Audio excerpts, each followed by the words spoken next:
got drafted, Cadet got drafted. The rest of y'all fall in line. Y'all just here for what they call it, seat fillers. What's up, world? Welcome back to Charge the Game podcast. I'll be your host here, Chuck. We are about to get into this Bronny James situation and this anonymous player who had a lot to say about how Bronny James was being treated. We're going to also discuss a reaction from Paul Pierce that I very much so disliked. Very disappointed in you, Paul Pierce.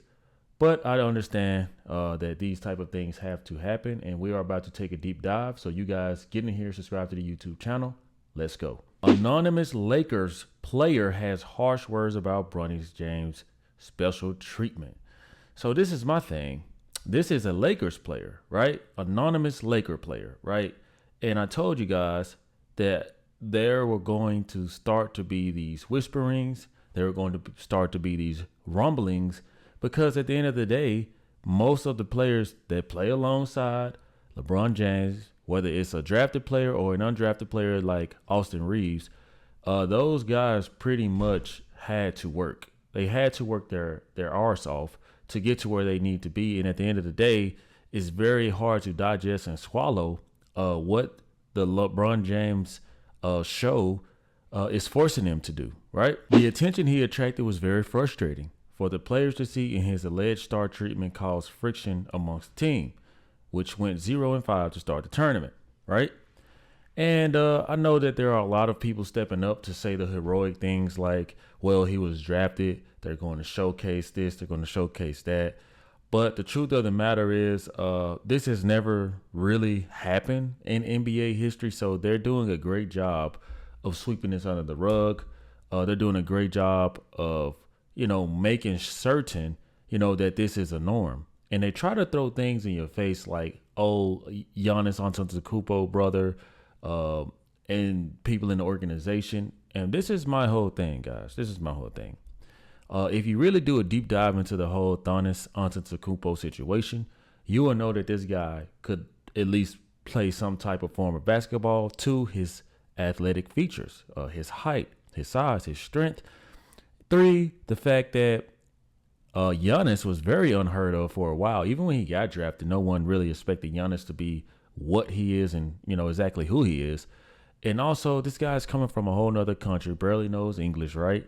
And you kind of want this guy to be comfortable as a foreign player. Through it all, Giannis being selected, in a draft, or whether he was brought over or not, it just didn't make any headlines, right? And then we have the whole thing with nepotism where people say, people do it in business. You see it with the Cowboys. Here's the thing. Yeah, they do. That is very true. But they also make sure that the person that is being brought up after them or under them is very competent, right?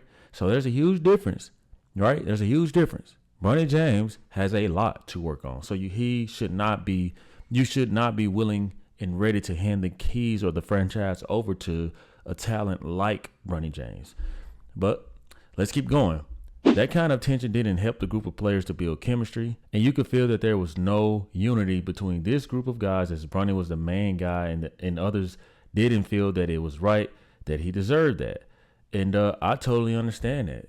I totally understand that, guys, because that's just the truth. I mean, how would you guys feel if you studied all night for a test to get your real estate license, your pass the bar to become a lawyer, to become a doctor, or, in any case scenario where you work your tail off and it's pretty much just handed to someone because of who they are, maybe the money, maybe the power.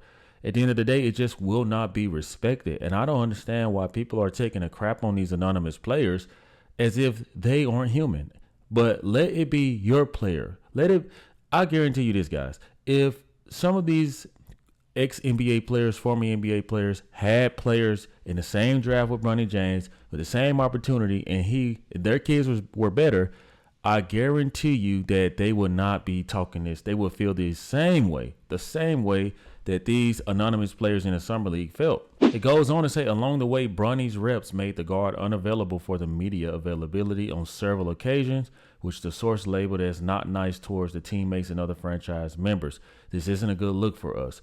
And with dealing with Bronny's attention and treatment, plenty of other young guys that are trying to make the roster for next season couldn't show their best side and show their A game. And guys, I'm going to be honest with you guys. This is just a mouthful right here. This is actually accurate. And think about it. Like, it's crazy to me how, missed opportunities for these kids were here. And I know we saw Paul Pierce talking that shit, saying that they were just seat fillers or placeholders. But here's the thing. It's hard to showcase or catch the attention of someone to make a roster. These people come from families and backgrounds where this little bit of money, this little bit of notoriety would have truly, truly helped them. Obviously, Bronny James can't help who his father is and, his last name.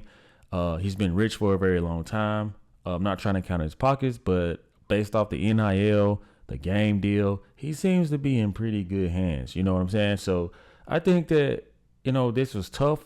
Shout out to everyone who showed up, because unlike the media who tries to baby Bronny James, I'm going to shed the light on these players deservingly. So, and we know that everyone wasn't going to be able to make the roster. But stuff like this, Rich Paul, a.k.a. Bronny's reps, making sure that he is not available to talk to the media. It's like no other player has had this treatment where,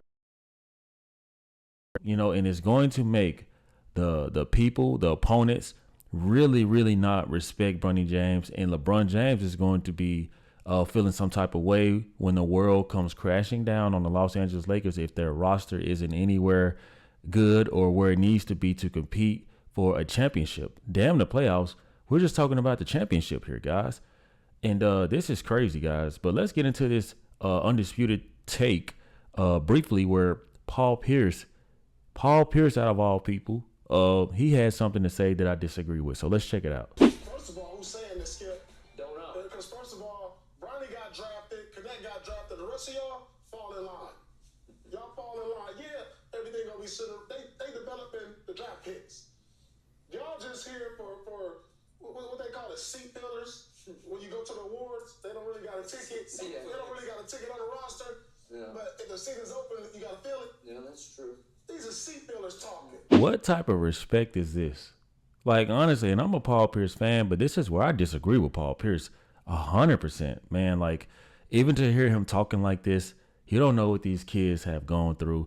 Probably come from backgrounds like yours, Paul Pierce, and they're just trying to make it.